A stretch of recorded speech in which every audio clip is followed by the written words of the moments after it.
All right, we're here. Yes, we are. So I'm here today with Tiffany, and we're going to talk about your campaign. So what seat are you running? I am running for City Commission seat 5. Ooh, okay, so what is the reason that you serve, and what was the...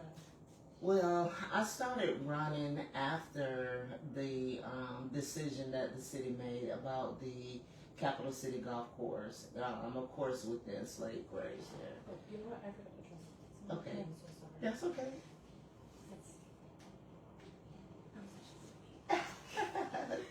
That's okay. That's okay. Okay, you got it. Yep. Okay. All right. Okay, so after the decision with the Capital City Golf Club, that's what sparked your decision that you wanted to run. So what about that kind of like? So my family is really deep into ancestry, and it hit my heart because, you know, when I went before the city commission, I asked them about, you know, maybe doing, really scanning the golf course, the whole golf course. Yeah. And also because DNA technology is so advanced now, and I gave them an example that there was an unknown soldier who family had, you know, fought to have the DNA tested. And so it happened, and they put it in Ancestry.com, and it got a hit. And so now he has a name, and he is actually in the National Cemetery here. Wow. Yes. Okay, wow. Yes. Oh. And so because of that, that's why I was asking them, like, can we do DNA samples? Because as a lot of people may know, my family is really huge here, you know, on my dad's father's side and also on his mother's side. So on my dad's mother's side, like, we have our own cemetery, like, we own it. It's not attached to a church. It's right over on the corner of Monday and Capitol Circle. Wow. Right, and we have unmarked graves there as well. But we know they're like from the 1800s, and it's called the Soto Field Cemetery. And so, you know, I was like, oh, that just really hits me, because what if that is someone's ancestors there? You know, and I think that the city, you know, one year I saw where they were apologizing for slavery. Mm-hmm. And that was the Houston plantation over there. Yeah. So if you're going to apologize for slavery at one point, but then you're just going to disregard, you know, I understand that they had people, little focus group that they did years before I even knew about it. And so, but I still think when you have someone new that steps in and basically saying, hey, scan the whole ground, yeah. Because the way that I'm looking at the diagram, how everything looks, like, I'm thinking that probably was supposed to be a graveyard. And I did read through that report, and I actually saw there it was recommended, right? Yes. That they look at more than just that area. That right. This was just kind of a... Yeah, because they had the cadaver dogs when they did the scanning, but when they bought the cadaver dogs out, they went out a little bit further. And then there's faint spots on there that they said that they believe are children. Yeah. That got my heart. Yeah. And it really got my heart because my senior year in high school, I played golf. I was on a golf team. Yeah, my cousin conned me. She didn't want to be the only black person on the golf team, right? She's like, come on, we're doing it. Come on, we're doing it. So she waited until my dad bought me these golf clubs, and you know, back then it was hard. Like we're in low income, but my dad managed to do that, and then she got off the golf team. So I was on. So then you're stuck on the golf. Right. But did you enjoy golf? I did. You know, I had to learn it because I was in the midst of playing softball too. Oh wow! So I was out there trying to whack the golf. Yeah. My coach would be like, Tiffany, this is not softball. You can't do it that way. So once I, learned the game, and I really fell in love with it because for one, it actually taught me patience. It actually taught me how to be patient and to really focus on the direction that I wanted to hit the ball. So when I think about it now, it's like, okay, I could take my time and make this decision and see what direction I want to take either this project or idea, right? Yeah, that's so cool. Yeah. And so you can just apply that. Right. You can be like, okay, I see where I want to go. I see the direction it needs to go. But now I need to take a step back. Right. Get a plan. Right. And then you can't hit it like you're hitting softball. That's right. You got to make sure you hit it with the right amount. Right, Yeah. right. Wow. So that's the way, I kind of started looking at that. And then, when I thought about when they were talking about the graves and stuff, and I was like, oh my God, I played golf there. Because they were saying that it was right over the women's, right? The women's? Of the 7T area. Yeah. And I'm like, oh my God, I probably trampled And you never all knew. over. And I never knew. And no one ever talked about it. But all these other people who are out there playing, hopefully they know about it now. Yeah, right. But do they care? How many years did they not know about it and would have been mortified to know that? For me, that was like 87, 88. Yeah. That I was out there playing. Such a violation. And and I just felt like, oh my God. But then I started thinking too, I'm like, we as kids, we used to, living in Orange Avenue apartments, we used to walk to the pool, Myers Park pool. Yeah. So sometimes we would run across the golf course, even though they'd be yelling at us and everything. It was so fun though. But, so I was like, oh my God, we probably run across bodies. Oh, yeah. And then, the other question that I brought up was, what make us think that all of the bodies are from that era? Yeah. Because I do remember even when it was the Atlanta child murders, we had people that came up missing here too. Yeah. And even just beyond that, even until now, you know what I mean? Like how many people are missing? Because if I was going to be a clever killer, Yeah. I would put someone somewhere where nobody probably would even suspect, and they probably would be in that area because the people over there, you're like, that's old money. They're not, they probably just think I'm out there playing golf and all this kind of stuff. So I just think that's why I really feel like the city should have done their due diligence and really look at, that situation. Like, wait a minute, that should have sparked an aha moment. Yeah. But when people already have their mind set on doing something, especially when, to me, it appears like somebody may have been doing something behind the scenes to really, have that happen. Yeah. And now what we hear is that the Capital City golf course is going to sell it to an investor.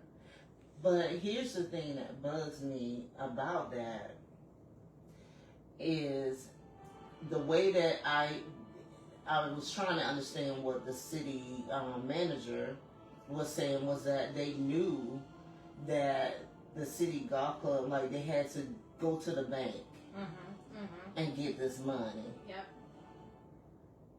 But from everybody else's perspective, you're on the outside like me, we're the citizens. Y'all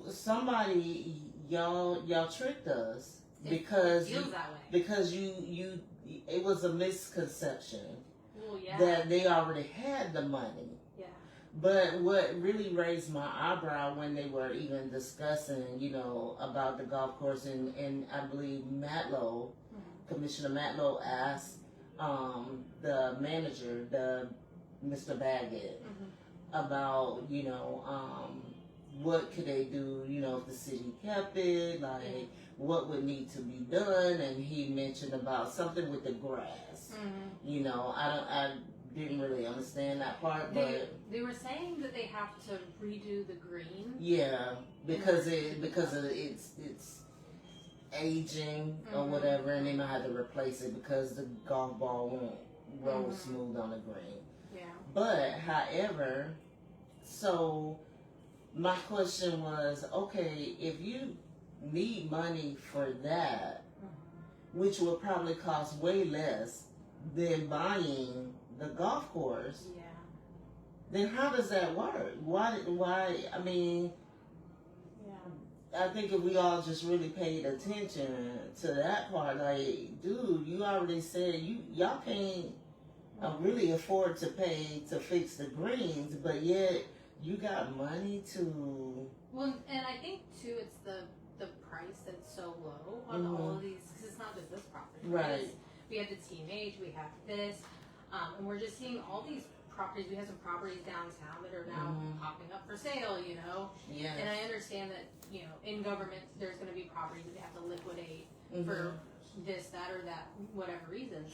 I think it's the cost though that they're selling them for, and it's such a low cost, and with so much public backlash, Yes. no one's slowing down Right. to actually hear what the public has to say, Exactly. and to like really, I guess, like consider, you know, the public's perception. Even. Right. You know, Right. They just don't. And that's because they don't want to hear the backlash. Yeah. They don't want, there's some very smart people in Tallahassee, very creative, very innovative. Yeah. And to not want to take that in, even if something got started, let's say 5 years ago, well, now there's new stuff, And new ideas. people are feeling anxious about it. Right. So what are some suggestions that you would have, or that you would bring to the commission to really bring the community in on these conversations and give them that opportunity to really voice their concerns, or to bring ideas? Maybe there's ideas for what to do with the golf course besides selling it. What would be your, suggestion or your plan? Right. So my plan would be to, when something that big come up, and let's say we have the initial meeting, and all the citizens are coming in, they're making their comments, then I think that would trigger me to say, okay, let's have some workshops, let's do a charrette. Yeah. Let's see what ideas you all have. Yeah. So for me, it would be like setting up my calendar, and I would take it north, south, east, and west, and in the middle, right? So just to come up with ideas, and it's like, okay, people, this is your time to shine. Yeah. I'm not gonna lead this. I need for you all to tell me what you want, where you see this thing going, how you would like it. Like, let's plan this out. Because that's really where our strength is, right? Yes. Getting everybody kind of feeding into it, and it's a buy-in, really. Right. You give an idea to something, it's a buy-in. Why not? Yeah. Everybody, any public asset, the citizens are invested in it. They are investors. Yeah. And just like the investor that wants to buy, you got other people that's in there with them. You know what I mean? So it's a team effort. Yeah. And that's what we have to go back to, is including the people. Like, there's going to be backlash about it. But here's the thing.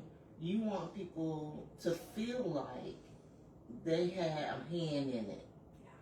So that you can at least come to some common ground. Because what the North End may think is wrong, the West End may say, oh, well, we had that problem, but this is what we did over here.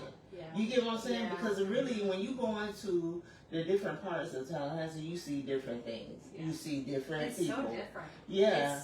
Everything is different. It is. It really is. And I think that we can bring people together. You talk about one Tallahassee. Yeah. Well, you got to do stuff to make people feel like they're all actually connecting. Yeah. Because when it comes to some of these projects, you know, and they wonder why people come to the meetings and they're frustrated, and they have every right to be. They do. Yeah. When, just like with the Orange Avenue project, they come and they present the people who wants to do this redevelopment and stuff. They come and they present to the city one way. Yeah. This is what we're gonna do, A, B, C, and D, and they find the most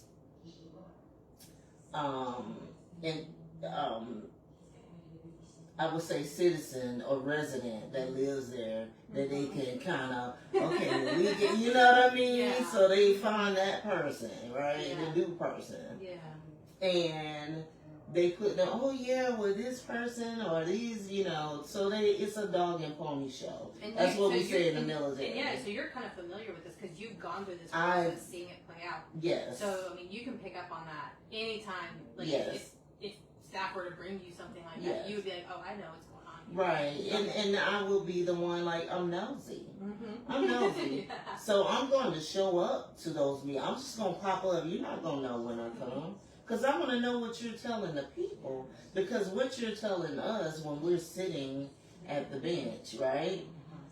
If I was to walk out there, just pop up on it, it's a totally different thing. And if you were trying to get the understanding of the residents who live in that place, you're really not getting that because you have all these outside people that are coming to these meetings. Yeah. And you could probably count about 5 residents that may be there. So one of the things that I've heard some of the commissioners say is that they trust staff. And so you're kind of saying we don't have to just trust staff. We can show up to these things. Right. We don't have to just get our information solely from staff. That's right. a good resource to have. And they do really good work. You know, the people who work in the city are really great hardworking neighbors. Right. But we have to also understand that it might be filtered out, whatever they're giving us. Might get filtered out through somebody else, right? Yeah. And while they have good information, mm-hmm. we kind of have to test all things, right? We right. have to test it and go out there and see mm-hmm. what are they saying to the firefighters in the negotiations? Right. You know, what are they saying to the people at was it Northwood Mall with the oak trees? Mm-hmm. Mm-hmm. What are they saying on Orange Avenue? You know, so we have to really dig into that, I guess. Right, because I know, like, let's take a tree. Yeah.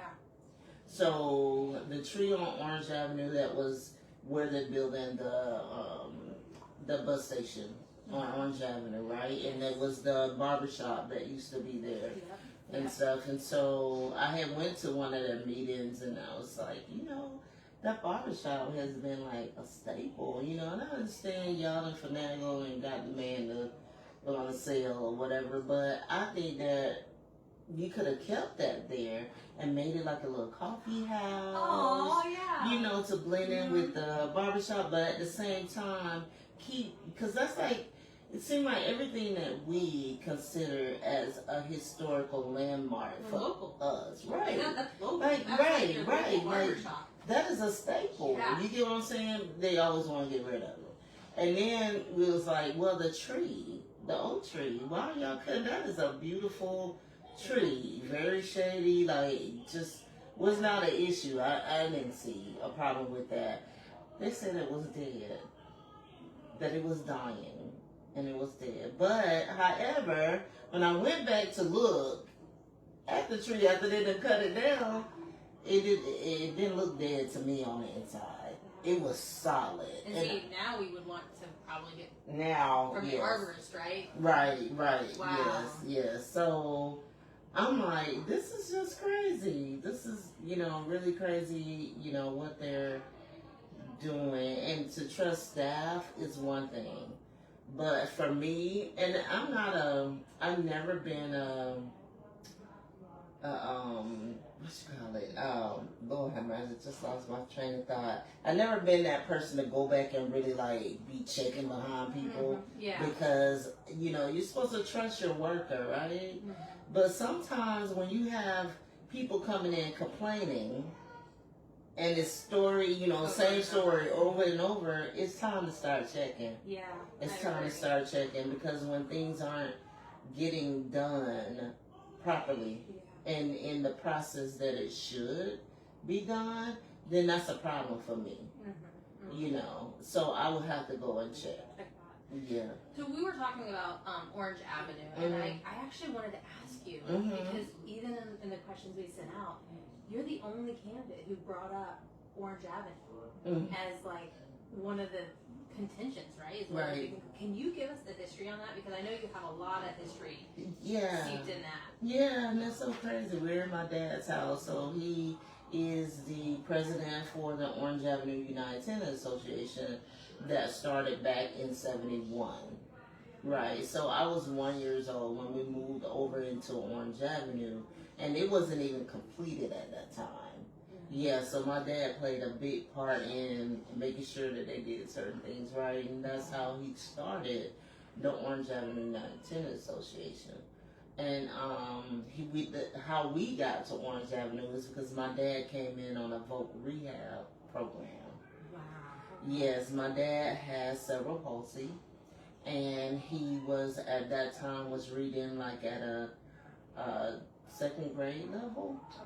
And so he was in this program, and he actually, a part of him starting the United Tenant Association was bringing in, because he was getting help reading, and then he realized that there were other people who had the same issue.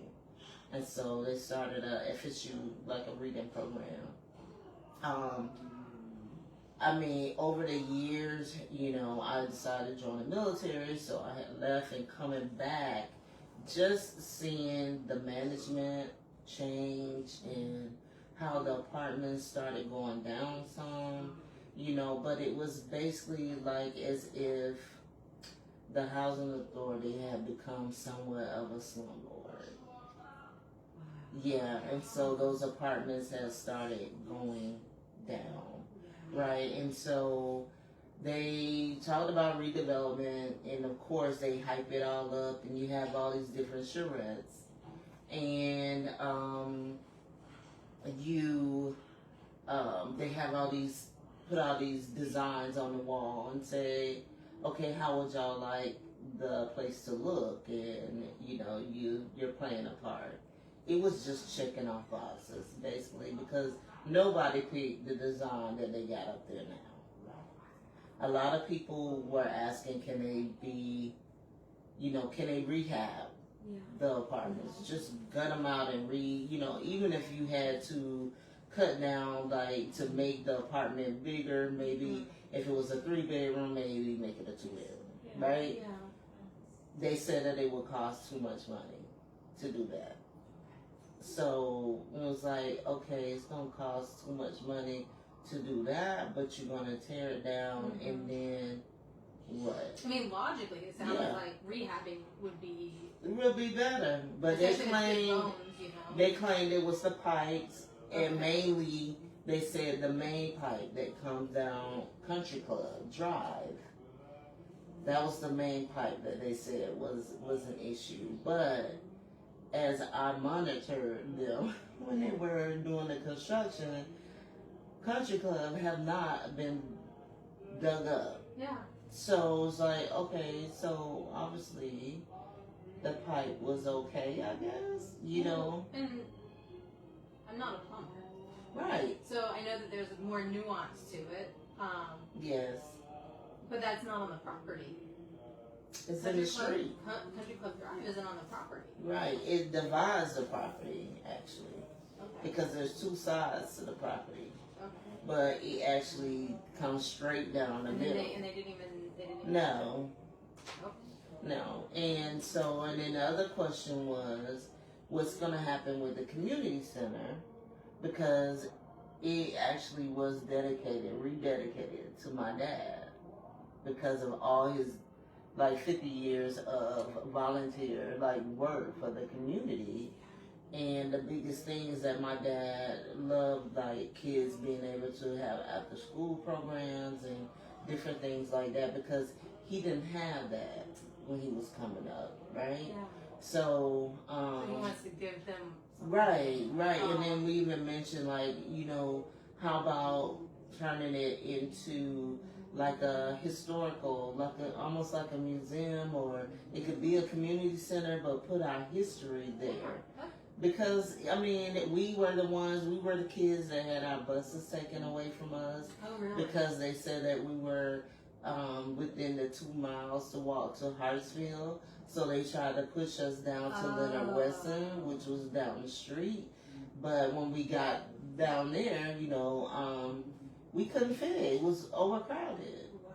Yeah, so our parents, we had classes out on the basketball court because they were protesting against it, and and you were like a long line, right? Yeah, right. So we were like walking down, Magnolia at that time, like. They just put the beautiful sidewalks in. Yeah, it looks completely different now. Yes, but back then it was like not safe at all. No, because back then, like, nobody had no leash law, like, for your dogs, and yeah. And then Magnolia was just so busy, people would be speeding, and so my dad would actually let someone use his car to slow the traffic down. So that they had to go slow. Yeah, so that they had to go slow. Okay. As we were walking, and you talking about elementary school kids walking to and from school. So fortunately, we had parents that were strong, strong-willed, and they was like, no, we're gonna fight y'all because our kids should not be walking down this dangerous road. Yeah. But in the meantime, I will apply FSU. I think it was the student union, I believe my dad had said, or either the alumni. They had this white bus. So they sent the white bus with the white driver at that time, and everybody was looking like, oh, we got a white bus with a white driver. So we, and bless, I could see the man's face. I can't remember his name, but bless his heart, because he was there every morning, and he made probably like 2 trips maybe to pick us up, and then he would pick us up like after, and then after a while he couldn't pick us up after school, so we would have to walk back. At least you didn't have to walk. Right, exactly. But after a while, our parents won. That's good. Okay. They won, yeah, with the help of Jack McClain. Okay. Because Jack McClain was working with legal services at that time, and he started working with the tenant association, and so they won because. It's not the fact that we were within 2 miles, it's that we're walking along the dangerous road. And that just was not safe for kids. I mean, even 2 miles is still really for you talking about elementary school kids. 5-year-old, 6-year-old? Yes. And then some people, like, they were keeping their kids at home. And that's sad to have to do that. Aren't getting education, or they're not having access to education. Right, and they were threatening our parents to go take my daddy to jail. He was like, well, your safety comes first, right? Exactly. Like any parent is going to say that their kid's safety comes before, Exactly, yeah. them getting to school and possibly getting hit by a car because they're walking on a dangerous road. Wow. So there's like a lot of history on that Orange Avenue with those apartments. And like you were through it all. Like you've seen it through everything. Yes, and we actually, like, as kids, because I was like part of the youth council and all of that, so we have our little picket signs, and Miss O'Larry, one of the music teachers, and so she would come and participate in our little events that we would have. And there's news clippings, my dad had around this room here. But yeah, there's she was out there, and it was just so inspiring, you know what I mean? So, and to be on the youth council at that age, and getting all the kids to understand what's going on. So I've been in the community and doing activism stuff for a long time. Wow.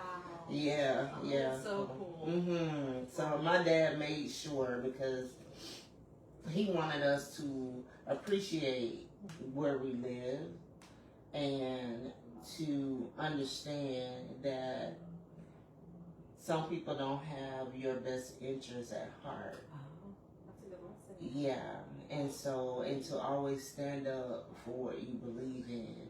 And my dad was like a pit bull, like he, and I'm so thankful because my dad, and my mother both were disabled, but they did a great job raising us. And even though my dad could not read, we became his readers.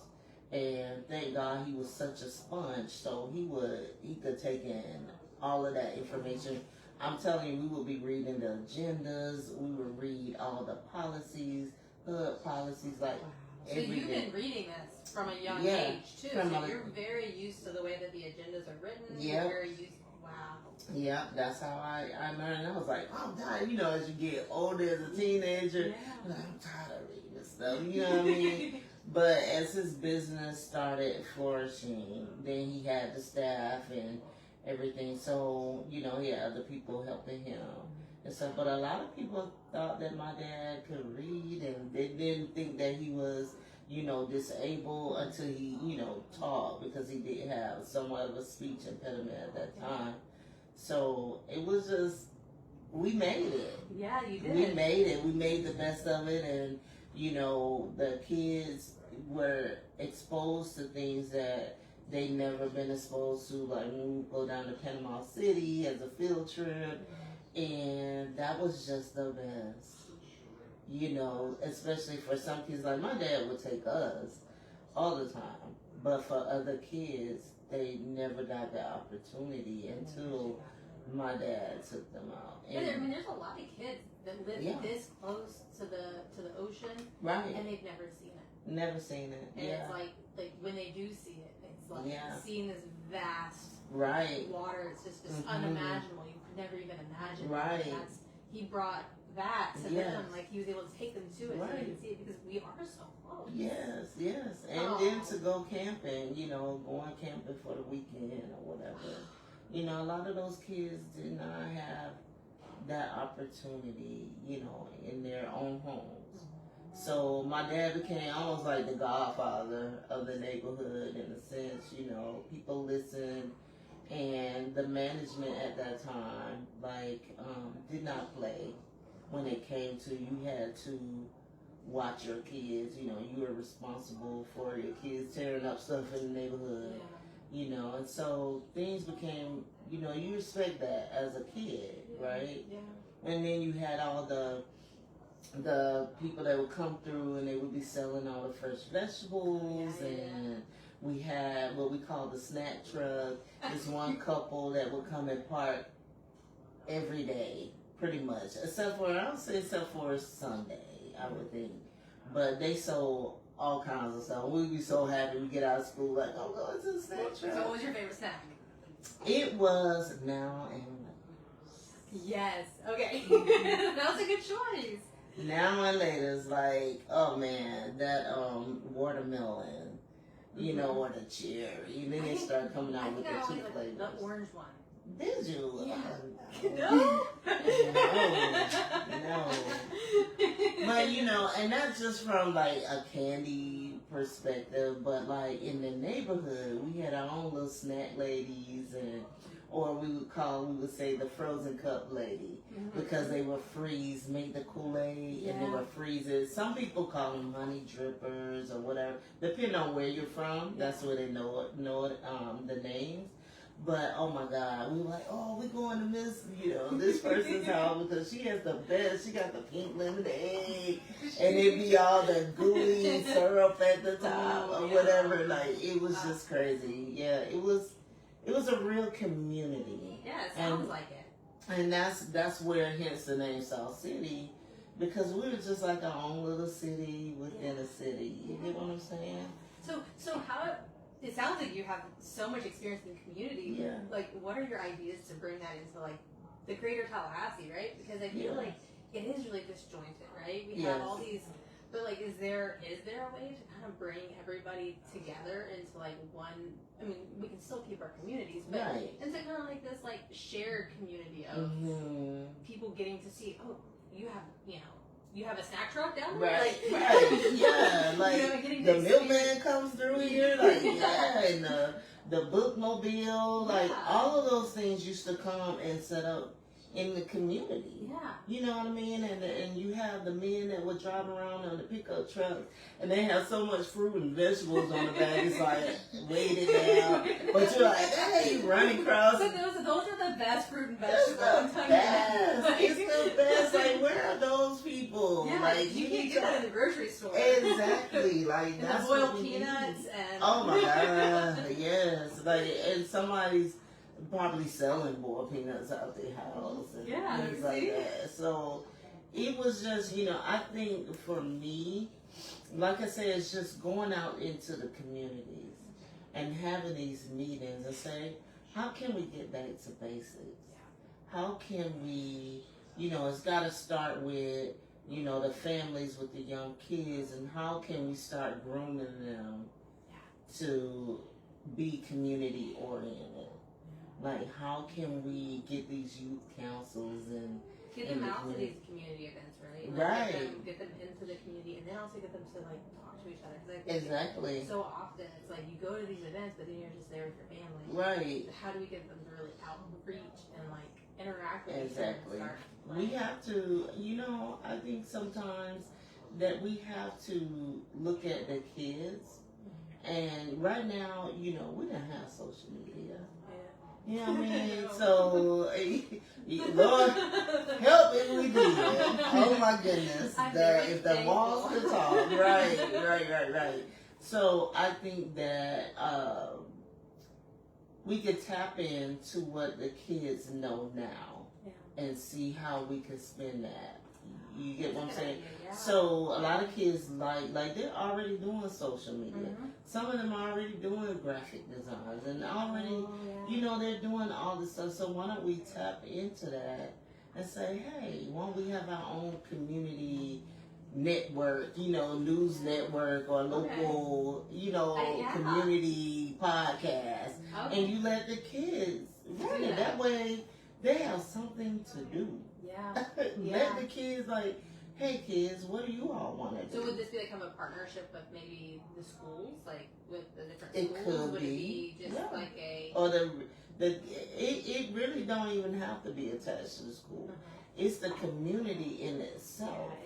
Yeah, it is. So you find your community center or what have you. Some apartment complexes, they have the little, if they start opening up and say, hey, why don't we do a kids podcast and let the kids ask questions? They could even do that like at home. Yeah. Like, they could be at their own home. They can. And then they can talk to each other that way and do this podcast. Yeah, they can get on Zoom. On. Trust me, wow, these kids know. They know everything. Yeah. Right. So they know about the apps that we don't know about yet. Exactly. So tap into that, and with that, you kind of open the kids up to starting their own business. Yeah. Mm-hmm. So you may have some kid that's in middle school that's actually, and the kids in the high school, look at it now. Like when you look on social media, you see kids that are getting on. Like I remember this one little girl, I think her name was Talia,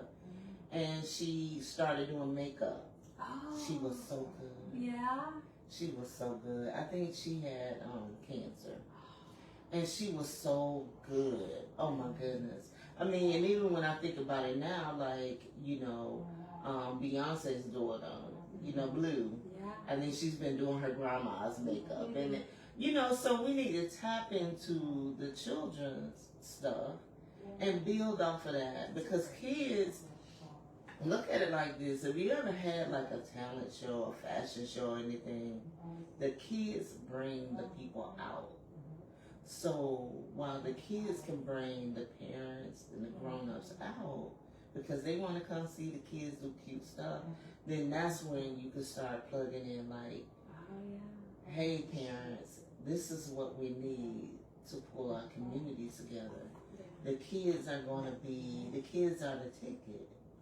And we have to start chiming into that, stop being so tight. Mm-hmm.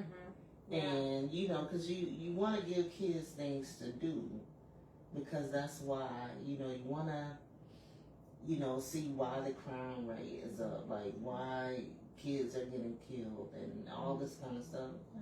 Yeah. You gotta give them something to do. Yeah. Even the college students, you know what I mean? Back then, we had the National Youth Sports Program. And we had a motto, and at the end of it was like, I will be a good sport at all times and conduct myself with decency and honesty. And Lord knows, I wish I could remember the whole middle part because I lost my part. But at the end, it says, I will walk tall, I will talk tall, and I will stand tall. And that always resonates with me. I take that with me. I've been taking that with me for years. I mean, I can tell. Yeah. You very much walk with this confidence about you. Yeah, and and that took some time. Did it? It did. It took some time. But this is why we have to get kids involved. And this is why even with the college students, to be able to get them back to that National Youth Sport Program. We used to go to FAMU and you be there from the morning to the evening. And we learned a lot. You learned about African American history. And I think everybody in the neighborhood, probably in the city of Tallahassee, who went to the National Youth Sport Program, learned how to swim. That's where I learned how to swim. Yeah, so I think we need to get the college students involved, letting them be those group leaders and stuff. Because we always I remember being a kid, and I always looked up to the one who is older than me. Right. You're in middle school, you're looking up to the high schoolers. Right. You're in high school, you're looking up to the college. Right. You're in college, you're looking up to the young adults. Exactly. It's kind of bringing in those extra steps. So it's not just these old people influencing these kids and then kind of going, I don't. Right. Exactly. And I remember take for instance, there's Mr. Vaughn Wilson. He's a DJ. He's very popular, a notable guy in the community and stuff. And I remember he was one of the group leaders, And at that time when you're younger, you think they're so much older. And then as you get older, now I'm like, man, you ain't even that much older than me. You know what I mean? But I remember that and just growing up and watching those leaders, watching Vaughn Wilson, and the things that he's doing now and all of that. It's like, wow. It's so amazing, as kids to even watch the people who were leading you and how they actually turn out. You know what I mean? And this kind of goes into one of the questions that I kind of have, I think probably for all the candidates, but is how are you going to attract families here? Because we're talking about, the kids and how they influence each other.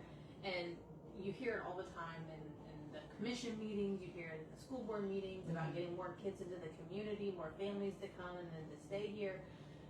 But I kind of feel like we lack a little bit when it comes to the things for kids to do here. Yeah. We have the splash pad, but I mean, that's not that's for little bitty kids. I know. I can't go out there and splash around or even you could. I could, but come on, teenagers are not trying to do that with the little bitty kids walking around and stuff. You're just not gonna do that, right? So, I think when it comes to when I say economic opportunities, we're going to have to look at some of those things, and for one, we have Railroad Square. Very art district. So I love art. I love entertainment. Okay, so we're going to go to Railroad Square next. Yes. And so we really need to pour into those places and really pull kids in, pull families in, create more family oriented stuff. I mean, we really have I know we have the fair every year and stuff, but I think that we may have to look at other programs or, is there another economic opportunity or some form of development where we can create something without making Tallahassee a concrete jungle? Yeah. And without destroying the greens and all of that. So what's we're going to just segue right into the next so do you have an idea or a plan or thoughts on the concrete jungle and how to stop this urban sprawl and trying to get Yeah, it basically, like I said, it all stems from people when developers come with ideas and stuff. Okay, let me listen to what you're talking about, and then let me take it to my people, Yeah. which is the citizens in Tallahassee. Let me see what ideas they have, because this is what you're bringing to me. This is what you're going to put in writing. So when I go to the people, I'm going to have everything in writing. And actually, you're going to come with me. And you're going to explain this, and you're going to listen to the people. Well, we have Wolani, right? Right. And that was one of the situations where I was listening to speakers in that meeting, and one person said, I kept asking what was going to be going in there. I was told it was going to be a community center, and then like they wouldn't really like disclose a whole lot. They wouldn't really, tell us anything. Well, come to find out, they were at this commission meeting because a gas station was going in there, right? And so I don't know how that happens, and I understand we do have some commissioners that will say, well, you can't dictate what people do on private property, but the city does have some say over how someone presents their plans, and then whether or not they follow through with it, and then if they do any PUDs, right? Or if they do any kind of changes to it, approving those changes. Right. And see, and that's where the city lacks. When they start doing negotiations with people, they don't put in clawback provisions. Like if you don't do what you say you're gonna do, then we're gonna pull it all back. And whatever money we may have given you, you're going to give that back. Okay? So that is one thing that I would definitely will have in every. I don't care if it's something that everybody agrees with or whatever. We are going to have a callback provision in that, because people will sell you wolf tickets. But one thing about me, I'm going to research. I'm going to dig and I'm going to research. And like I said, I will always go out into the community to find out what they're hearing, what they are being told, because I'm not there, But at the same time, if I send somebody, a staff out, I want a full report, but I'm still going to check with the people. You know what I mean? So I think when people start doing that and they say, oh, we're going to do A, B, C, and D, I was like, okay, then that's what I'm expecting you to do. Because if you don't do that, and it's supposed to be a community center, now all of a sudden, no, it's a gas station. No, I'm sorry, halt. Pause. That's not going to work. That's not going to work for me. We need to come back to the table. But that provision is already going to be in there. So they're going to know you can't do nothing else without coming back to us. Well, and I think there was also a developer who went back on affordable housing, right? And he even went before the commission and said, oh, I can't afford to sell the houses for what the affordable housing is, and cited, COVID and increased cost of everything. But again, I think this just kind of goes into this feeling from what I've heard from neighbors, is that they feel like they're not being heard. They're not. And they feel like these developers are kind of getting precedence over their own feelings and their own thoughts on stuff. And I really think that there's like a separation between the developers and the neighbors. What are you going to do to kind of bring them together? Because I think if we all sat down at the same table, that's what's going to happen. Because first of all, when something is brought to the table, I feel this is my way of doing things, and where I would like for it to happen. The process is to do your presentation. What is this? And then the commissioners do their first round, sit down and say, okay, what do we think about this? Even if you have to bring in a mediator, because sometimes you need that extra person to be a mediator to say, okay, well, so that things won't get off track, because, you want people to understand your point, to kind of see it from somebody looking outside in, right? So to be able to sit there and talk about it and say, okay, now we agree that this right here look like something may work, but however, let's bring the developers back in and say, hey, these are some issues that we have, blah, blah, blah, right? And so then we get them to write up whatever. Okay, so now you go to your prospective district, I go to mine, which mine is at large, so it'll be all over. Yeah. So I'm going north, south, east, west, and center, right? And that's when I'm doing the workshops and finding out how the people feel. And so that way I'm including them in there. Yeah, right? I think we're just missing that voice, right? Right. And I kind of think that the developers would be open to having conversations with the community, but right now it's as if they have this wall, which is, city management in between them. Right. And just kind of getting that wall out of the way. Right. Like you said, either with the mediator or even all coming and sitting down and saying. Right. Yeah. So it's just, we have to include the people more. So we have some questions. Oh, really? Oh, my goodness. Okay. All right, people. So the first question I have on here, I'm guessing the stars is because it was asked a bunch, or? This was asked in a private message. Okay. So what ways can you help support low-wage workers in Tallahassee? Well, actually, try to fight to increase the wage. Okay.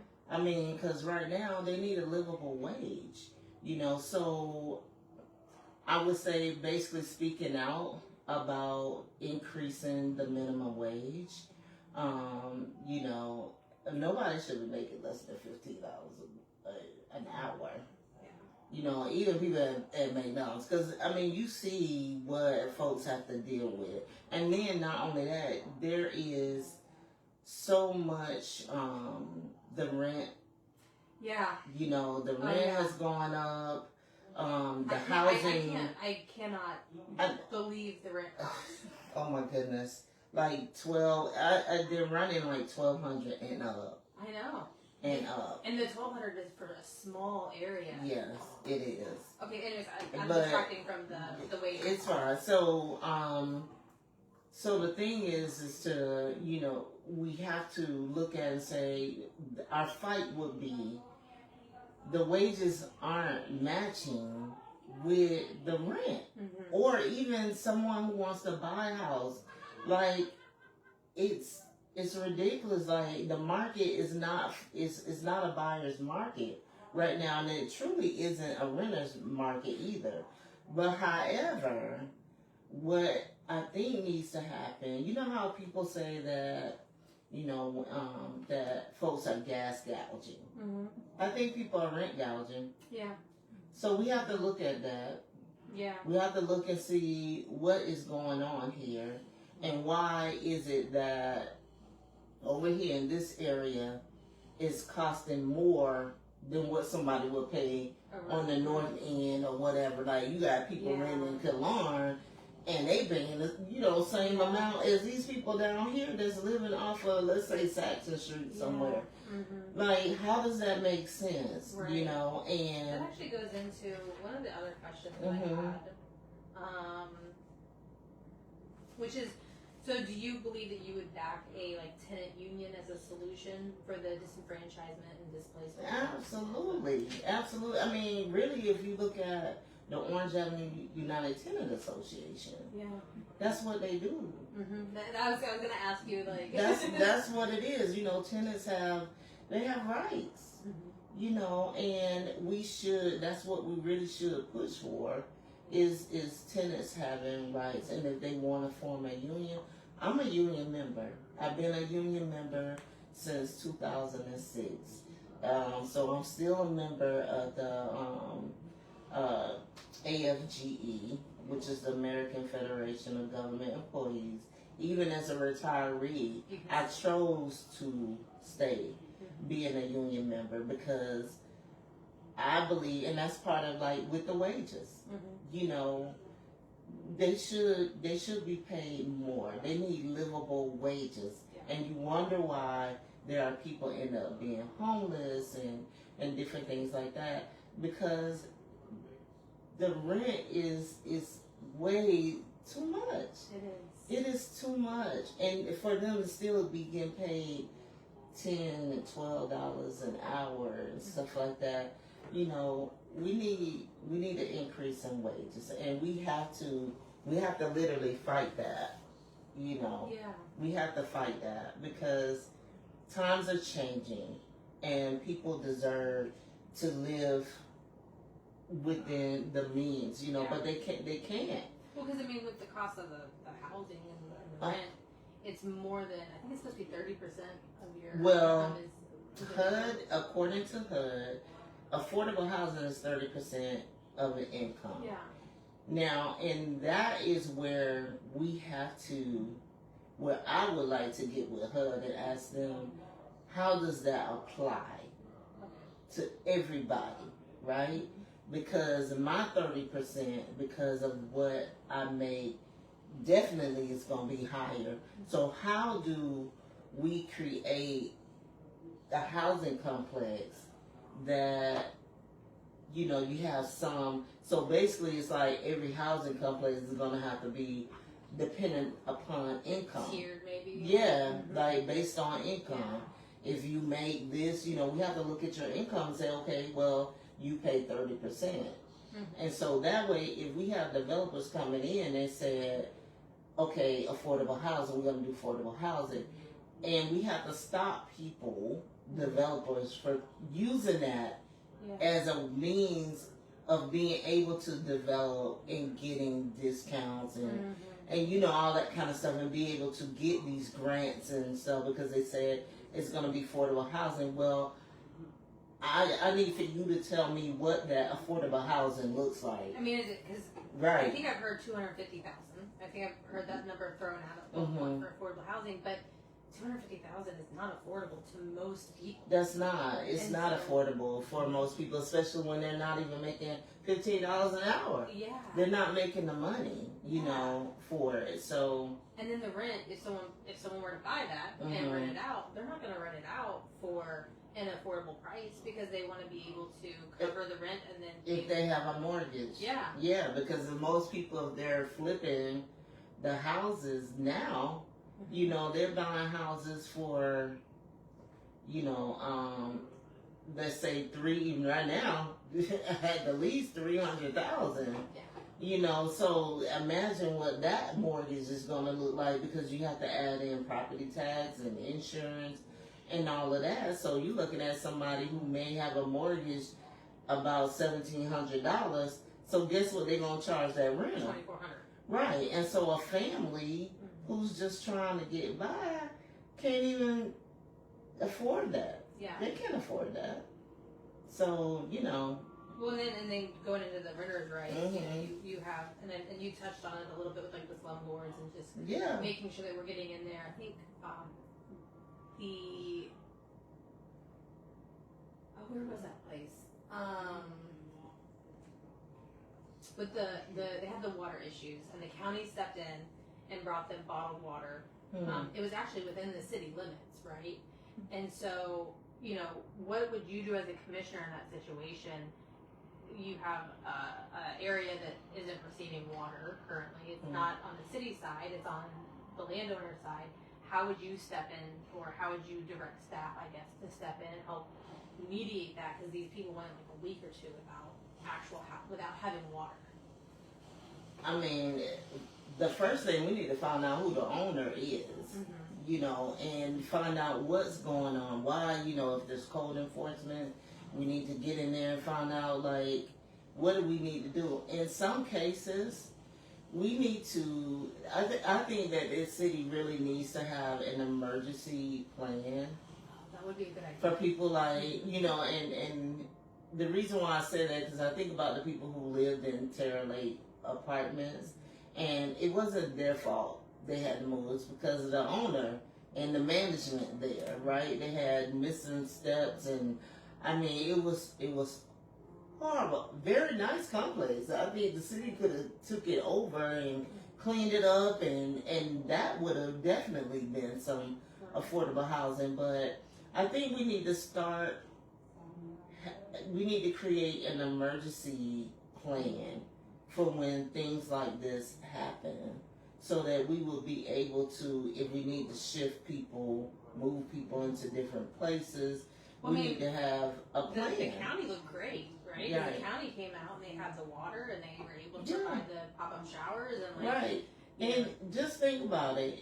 We're here. We have, I think too, we don't use the resources that we have. You have a whole National Guard unit. You have a reserve unit here. They have trucks. They have water, what we call water buffaloes. They hold potable water and stuff like that. So, they don't use those resources, and they want to spend money. Well, you have a resource that can help you. And I know that because I'm a veteran. okay. So you have that inside information. Yeah, so I'm like, okay, all these, even if they're not, the ones that are here can't handle it, then okay, then we have neighbors. We have units that are around us that, they need that active duty time. Like some of them you have to spend like 2 weeks, a year it could have been an emergency, could say, hey governor. I mean, I actually think that Christian Caban called it Yeah. an emergency when he said it was It's similar an to a national disaster. Right. And so we're surrounded by the military that has equipment that can be able to help without us digging in our pockets. Mm-hmm. See, so there's ways, I guess I call myself somewhat of a hustler.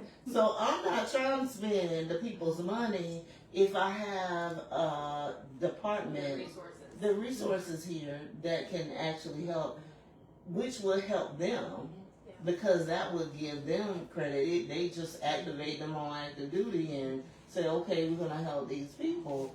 They can put up tents and create housing. Mm-hmm. Like, hey, we just have to stay here for a minute or what have you. Like, it's many ways of helping communities when they are in a bad situation like that. Yeah. So what's your next question? No, they're not my questions. I mean, the people's question. Thank you. All right. So let's see. Union suppression in Florida is a huge obstacle to workers' rights. Will you vocally support unionization efforts in the private and public sector in Tallahassee? Yeah. We kind of touched on this. We touched on that. They probably missed it, but that's okay. I'll answer it again.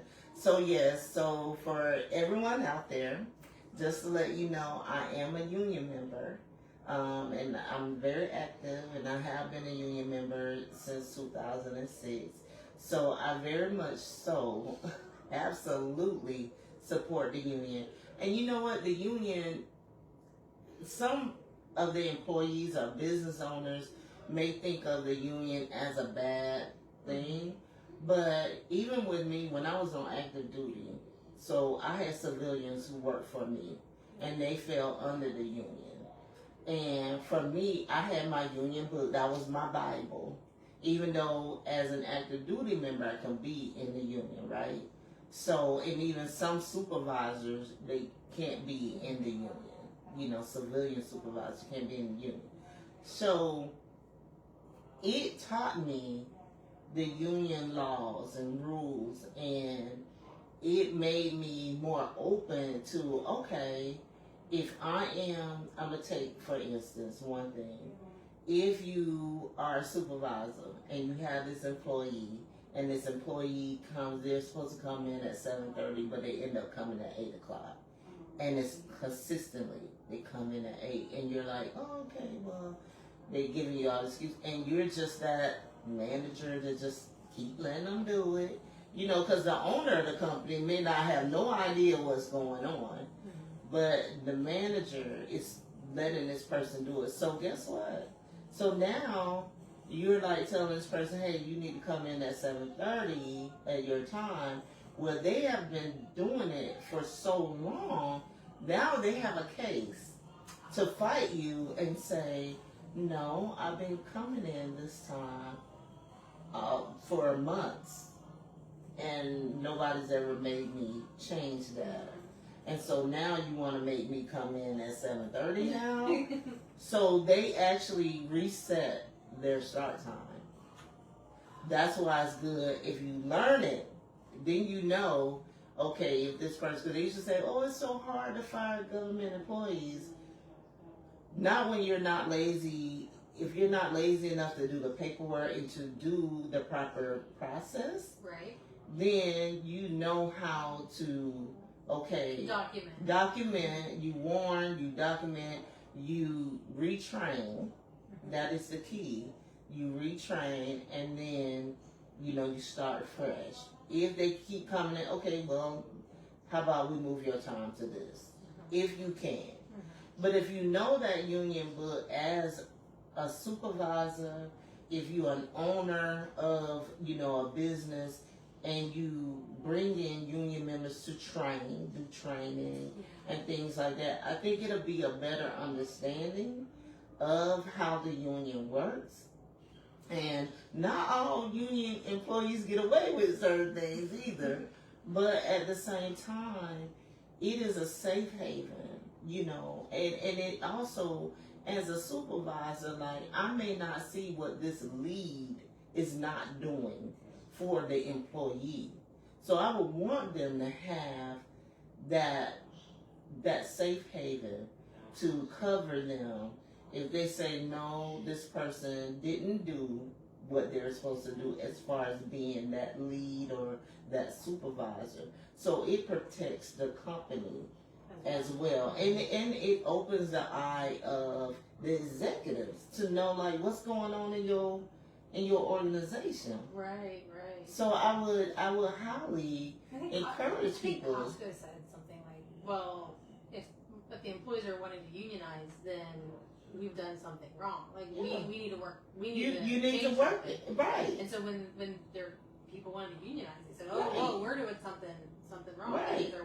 And so it's kind of one of those situations right. where, if these people are complaining to us about something, or the union is approaching us with something, there's something we need to change. Right, because if you have a company or organization where you have this whistleblower or open door policy, then why not let them have a union? I mean, you have EEO, you should be doing training on that, they should be doing civility training, all this different stuff that should be mandatory trainings so that, people feel like they have, a voice in their jobs. Like, they could come and talk to their employer about things without them getting offended. Or their union rep. Yeah, or their union rep if they feel like they can't talk to their supervisor, or when they are going to talk to their supervisor, they are allowed to have a union member there. Yeah. A union rep there with them. And if they get reprimanded too, right? Right. They should not, that is illegal. Yeah. You should not be retaliating on people. You should not. I mean, and if somebody's talking about, I don't want a union, people shouldn't unionize. So what would you say to that person as far as, like, what the, why union? Like, if I was arguing with you, what would you tell them? I was like, what is it, why would it hurt? What is it going to hurt for you to have a union? What does the union's not coming in there like, they're not harassing, they're just trying to find out if they only come in there really when someone starts complaining. When that worker don't feel safe or feel like they're, the laws or the regulations or policies that were actually put in place by the organization is really not being followed. So that union comes in and say, hey, no, this is the agreement that we said. So they remind you, they're not there to destroy your business. They're there to help you make it right. Yeah. So you're definitely on the union. Oh, yes. And then the last one on here is actually the tenant question. Oh, yeah. There's another question, if possible, if there's time. Yeah. Could I voice that real quick? Sure. So I loved your approach to the military and the reserves as assisting people with public crises and really taking more of that service-oriented role. And I think, given that there's a lot of mistrust of organized forces, including police in the community, that a lot of people have a skeptical attitude about what should be an assistive role in society. So I was just wondering, what's your answer to that? How can you bridge the gap between, the people and the forces that are there and hopefully to serve them? Right. So I'm going to repeat it real quick because I don't know if the microphone picked up on the question, but how are you going to bridge the gap between people and the agencies put in place to protect them? Right. So when it comes to the military per se, I think it's just a matter of talking to them, their leaders and stuff, about what they can and can't do, setting the boundary. Like, they're not coming in to be ICE. We don't, I don't need the ICE coming in. We don't need them to be that, right? We just need them if, like you said, if the water, people needed water, if there are housing issues because of, the code violations, and we had all these people that need a place, how can they assist with moving, helping to move the people and things like that. With the police force, I still would say we need to make sure we start getting a lot of complaints about people being violated and stuff. Yeah, we need to look at that, because for me, if a police officer, comes up what we like to say hot on a drug test or something, no, it's zero tolerance for me, because it's zero tolerance in the military, and I look at them as like, no, they're not the military, but some of them have been in the military, and so we should hold them to a higher standard. Like, this is not, you're not going to be out there, mistreating people. You're going to treat folks how you would want to treat your own family member if they got stopped. We're not coming in there with the whole attitude. So, and again, that's about giving them training, making sure that they get the civility training and emergency training, all the different things, and making sure that like a de-escalation. Yeah, like they need to, and some of them may need to take leave. Some of them we may need to give people that work in these different services, like even the nurses and the doctors, like we may need to encourage people to have a mental health day. So I think this is one of the questions I asked you about was about, because you brought up mental health quite a bit in the forum on the other night of Alert, and I love that you're so aware of mental health and how it affects people, and it does affect like our law enforcement officers, it affects our firefighters. Yes. And I know that there are some programs that they are working on to with Second Alarm is a mental health program for the firefighters. Is that something that you would be interested in doing more for these officers, so that they can maybe have that mental health day that you're talking about? Yes. They can have somebody who that, when they've dealt with difficult calls, because they do deal with such difficult situations. Oh yeah. Maybe, someone who can step in and say, hey, let's take a beat. Right. I can see you're being more irritable than normal. This isn't like you. Right. And maybe helping them with that, Yes. processing. It's also hard to admit, right? Like, It hard to admit is. It whenever is. something's- Especially for men. Yeah. Bless their heart. They want to be so tough and all of that, and they hold a lot of in and stuff. But men are really the number one. Like, if they say they're gonna commit suicide, they do it because they have that breaking point. You know what I mean? So we have to be mindful, and really encourage like business owners and especially those that are in the service departments. We need to make sure that we're watching our folks and that they have a buddy.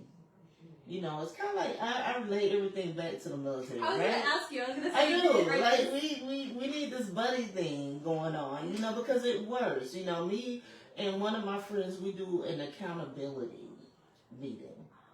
Just me and my friend. just keeping us, seeing how we doing, and what's our goals and things like that. We need to, and mental health is very important. We need more mental health services for people, but however, we have services. But when it comes to, I would say, police officers, people that are sheriff departments, fire departments and stuff, a lot of those guys may hesitate about coming to see mental health because they don't want it on their record. They don't want it. They're afraid that their superiors are not going to let them do the work. You get what I'm saying? Yeah. So you got somebody that's been out in, let's say they was on a chase or something, and this person pardoned it and killed themselves now, or you have those officers that discovered that this person has these baby bodies in the trunk. That's PTSD. They need to have the time off to really take that in. So maybe like a mandatory time off. Yeah, like a mandatory. We need for you to go see this counselor. Get cleared or something. Right, Okay. like some type of bereavement, because even though that may not be your family member, it could trigger something if that person had that experience. But yeah, if you putting that person right back out there, okay, suck it up. And that's what they used to say in the military. That's why a lot of people have PTSD. But you still want to give people that time. And even here's the thing. I always wonder, in the communities, you have, let's say you have this single mother or a family that done lost a loved one to a horrible, horrible murder or something, death, right? For me, is where's the bereavement program for those families, for that family, right? Yeah. Where's the bereavement there? We have all these churches, all these ministers around and all of that, and to me it seems like I'm not seeing them unless there is a camera in their face, right? So now you want to come out and speak about the community and all this kind of stuff, and about the violence and stuff. Well, some of the violence happened because somebody has got killed. Their child has got killed, shot. And so now you got the family, somebody wants to retaliate. Well, we should step in and be like, hey, we understand that are you okay? It's the family. And then maybe you could de-escalate some stuff and say, hey, tell them, I know your family, but please don't try to go out. Let us help. Let us, what have you. So there's different strategies and things that we can do. For one, you have these families out here that lost their loved one, and they have no one to come in and say, hey, except for sticking a camera in their face doing an interview. Then what happens after that? Where are the ministers? Where is the bereavement? So really, this goes back to the community. The community. Like you're a church in this community, and this woman just lost her child. Are you over there knocking on the door? Just recently, when was that? Yesterday, I believe it was. It was a young lady who was having difficulty with her apartment complex. Her ceiling had caved in, and they told her they'd get it done, and all this kind of stuff. I mean, it was a mess. And I saw it on social media. Somebody tagged me in it. And just Tiffany do what Tiffany has been doing. I was like, hey, message me your contact information, and I will come and see what's going on. I'll come and try to help you. So I'm in a campaign meeting, and she calls me, and she's upset, and this is what's going on. I said, okay, I'm going to leave. And I didn't even get a chance to eat my food. And girl, I was ready for that sandwich. But I was like, you know what? That can wait. I'm going to go and see what is happening. So I got over there. She was on 10. Calm down. Okay, this is how we're going to handle this. Got her to calm down and say, I need you to stay right here. Handle this call, because I got her to speak with someone. And went in and talked with the manager. And she took me around, let me look and stuff. And I was like, okay, I see. And so, okay, so how can we work this out so that she can get back into her apartment and she wants to move, and how can we negotiate this? So we, all three of us, sat down, and the young lady was, yes ma'am, no ma'am, thank you ma'am. You know what I mean? Whole demeanor different. You have to come in there with that aura. Yeah. To be able to not want to bring everybody down. Yeah, and say, I understand you, manager. You're doing what you got to do. But we have someone sitting over here at the front desk that and we need to work on our customer service. Okay. Yes, ma'am. So we came to an even ground. Okay. And she was well taken care of. And the manager was just so impressed, and she wanted one of my T-shirts and one of my cards, and she said, "Oh my goodness!" She said, "I'm going to tell everybody that you actually came for me. Like you were coming for the attendant, and you was coming for me, and the way you handled this." She said, "I respect you for that, and now I understand." And so.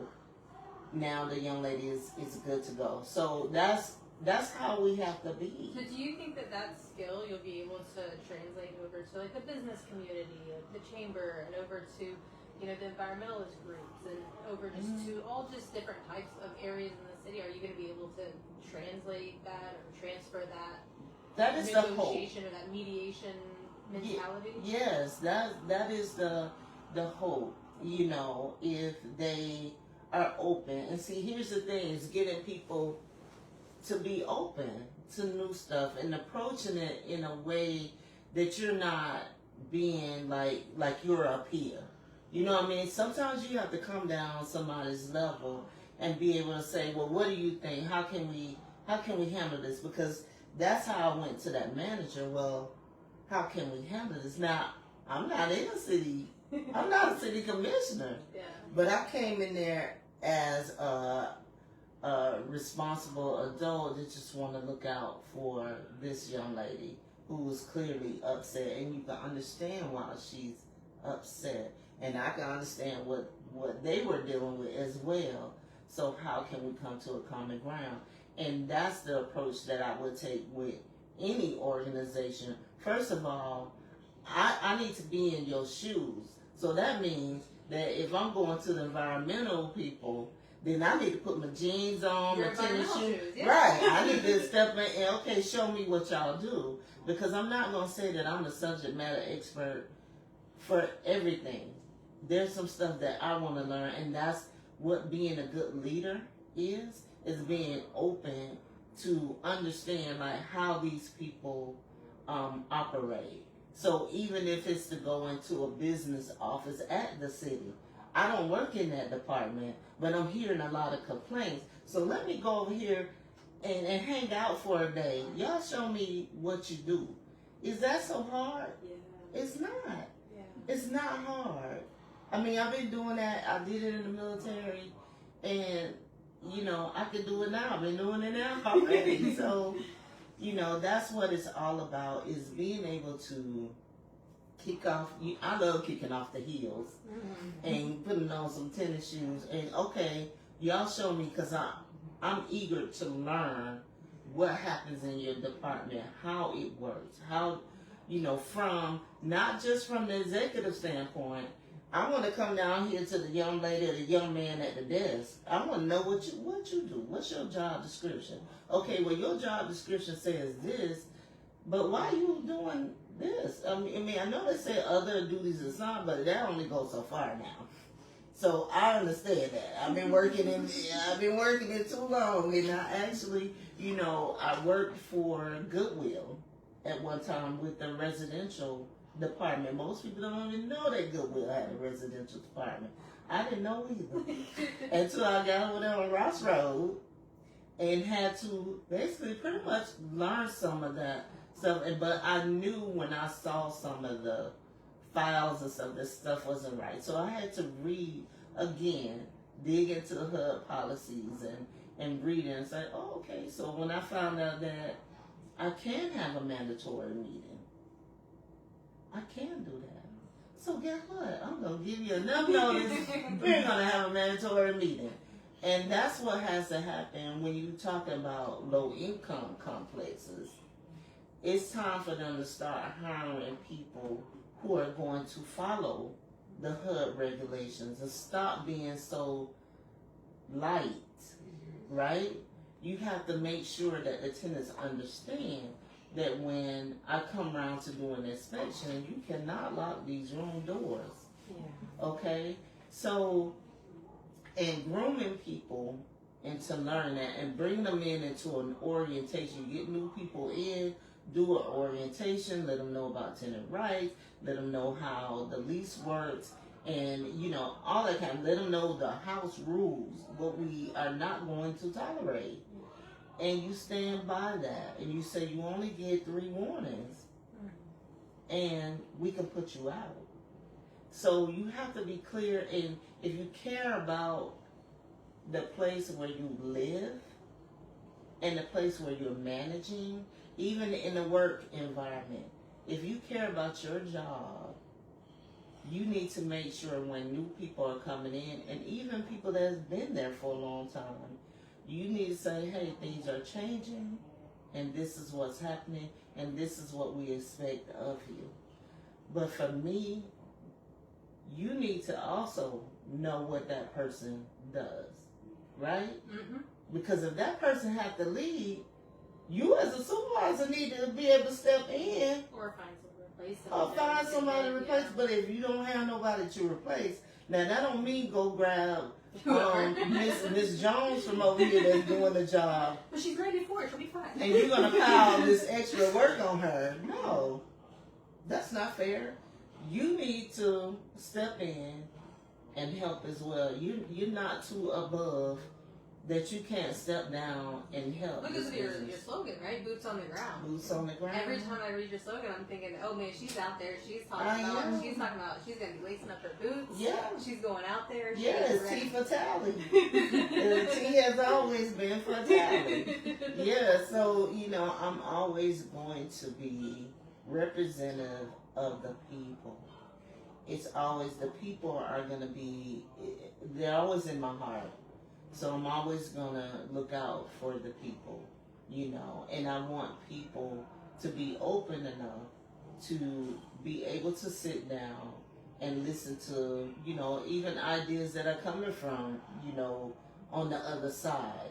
Because we too have to be open, and listen and see, okay, well, and ask the right questions, right? Yes.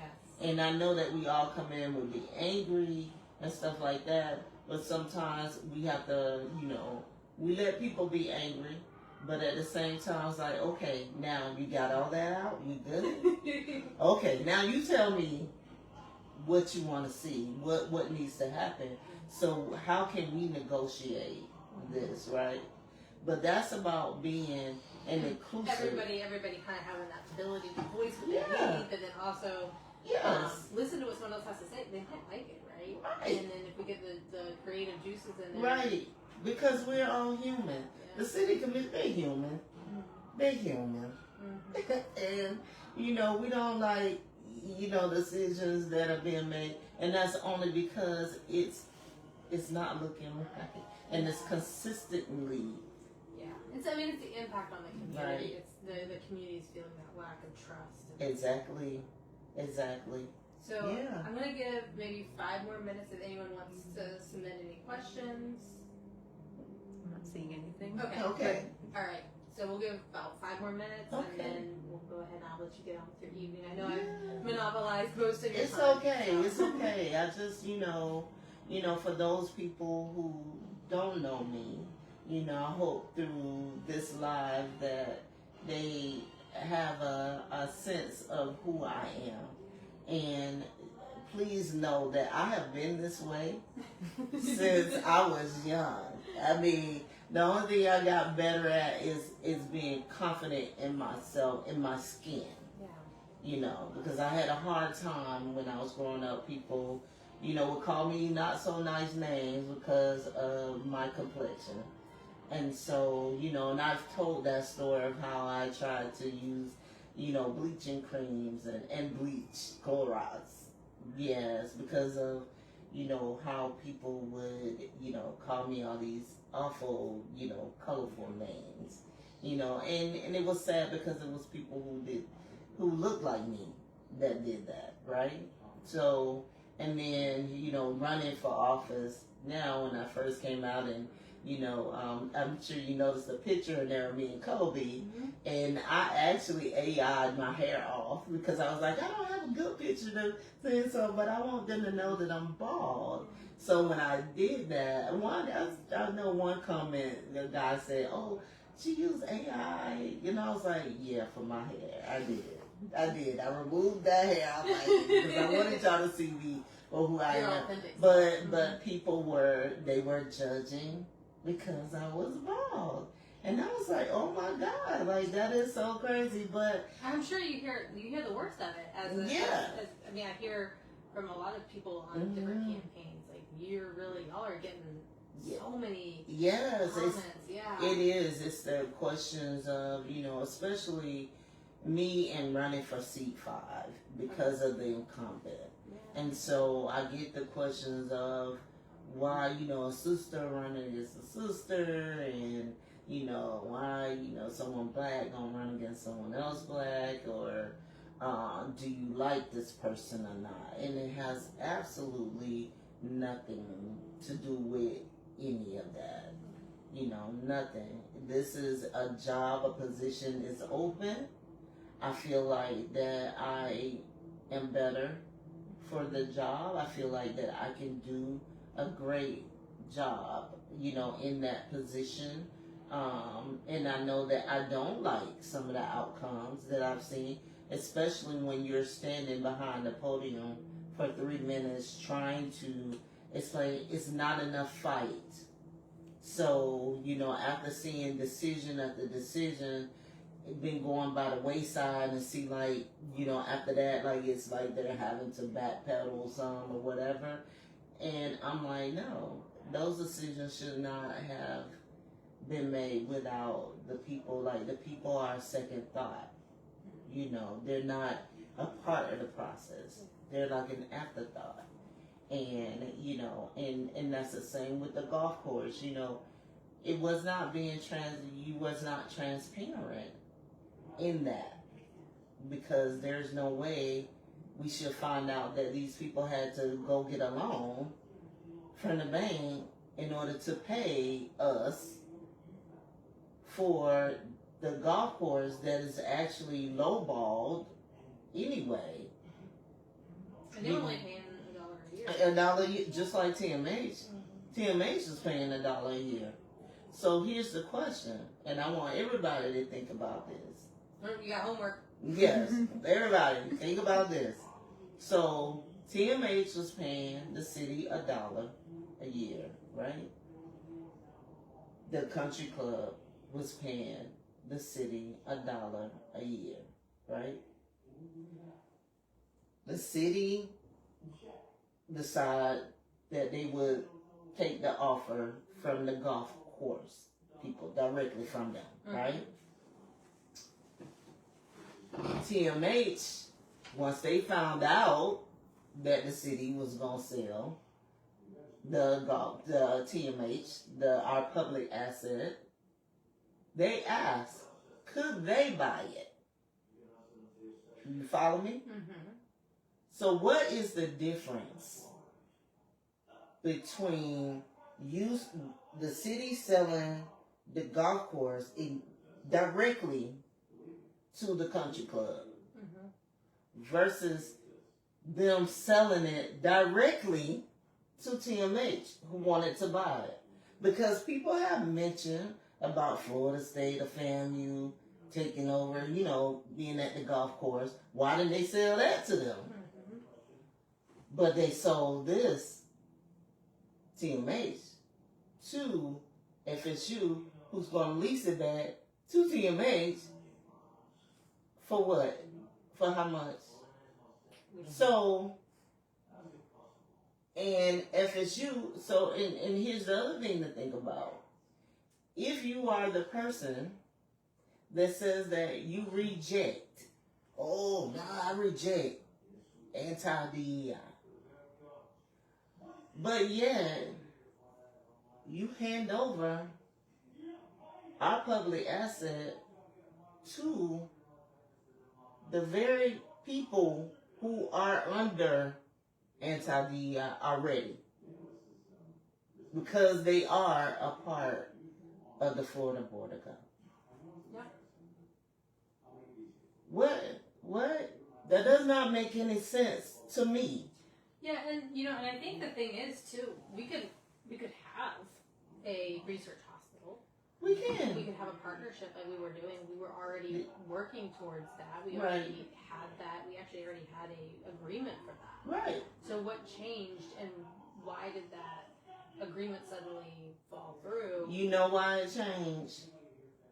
I'm going to tell you, because I've been digging. I'm so excited. And Here's my teacup. it changed because, for one, FSU is one of the 12 that's under the state university system, right? So they all fall up under the Florida Board of Governors. Even FAMU falls up under that, right? So they have, it's called SUS 30. Y'all can look it up. SUS 30 is a strategic plan that they have, you know, the Florida Board of Governors have. And they, a part of the plan, they have the acronyms for IMPACT. So, and the C is for collaboration. Now, they strictly just say collaboration. However, the president, FSU, if you go look up SUS and their strategic plan, and if you look at the steering committee, FSU president is on the steering committee. And I think it's 2 or 3 other people that's on the steering committee. And there's one person who's listed on there that's from FAMU.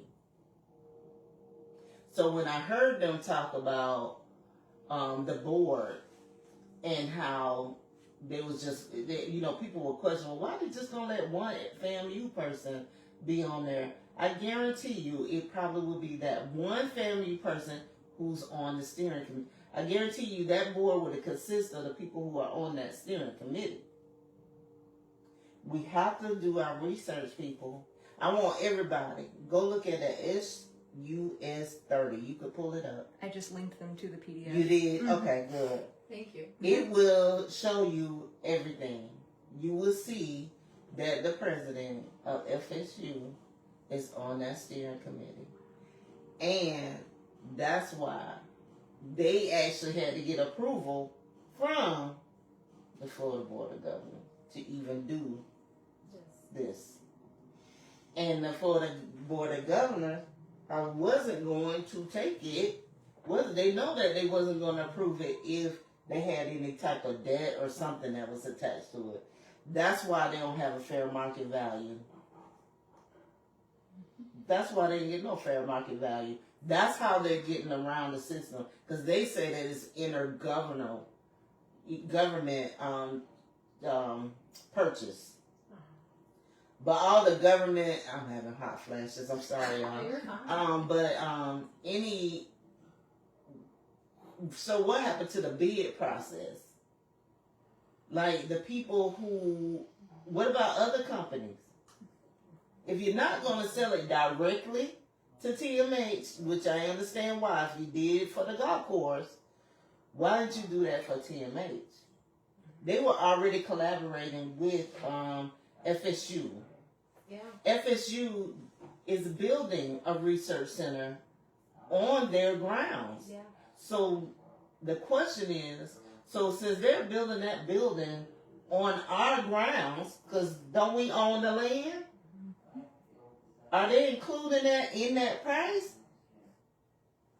I don't think they're including a lot of stuff in that price. So that is not in the best interest of the people, because it's not going to change anything. They're still going to be doing the same thing. The only thing that may change is because FSU is up under anti-DEI.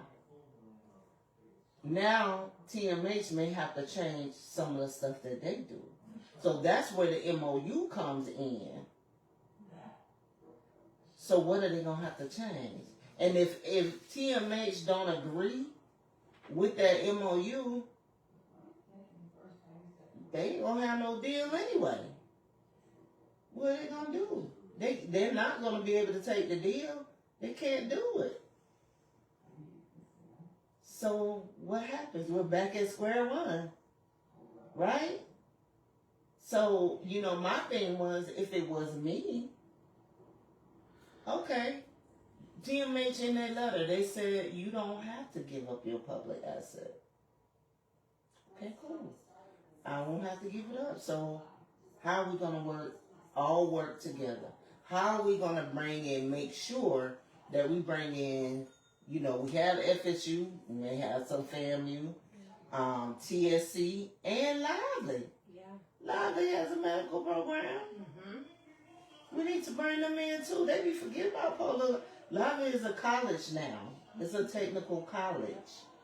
So we need to see how we can incorporate. We have such a hub here. We do. Such an education hub. And then, for me, I would have been like, why are we trying to do better business with the VA? Why are we opening up to where the VA can, because then, guess what? That may offset some of our costs. Because the VA, if they want to have their doctors put here so that a lot of our veterans don't have to travel out of town, a lot of the specialties could be seen here. Maybe we can have a VA doc in the ER room, in the ER department, so that we can incorporate the VA system so that our records would work. Would transmit. Without us having to do third parties and all this kind of stuff. So it would benefit the veterans. More streamlined. Right. Yeah. Right. Yeah, so thank you. I hope that answered a lot of the questions. And I'm just, Is there anything else you want to say? Closing statements? Yes. So tomorrow, from 10 to 1, me and my team and hopefully a lot of volunteers would come out. I'm looking for more volunteers to come out and do canvassing. So from 10 to 1, we're going to meet at the Jack McLean Recreation Center. We'll actually meet in the parking lot. So if you're available tomorrow from 10 to 1, even if you just want to come spend an hour, I'll take it. So if you want to come out and do that, if you want to participate in phone banking, calling people, letting them know who I am and seeing how they're going to vote and everything. It's fun, y'all. It's really fun. So you can go to my website, and it's the letter T, the number 4, Tally, TALLY.com. And I have a sign-up sheet, a sign-up,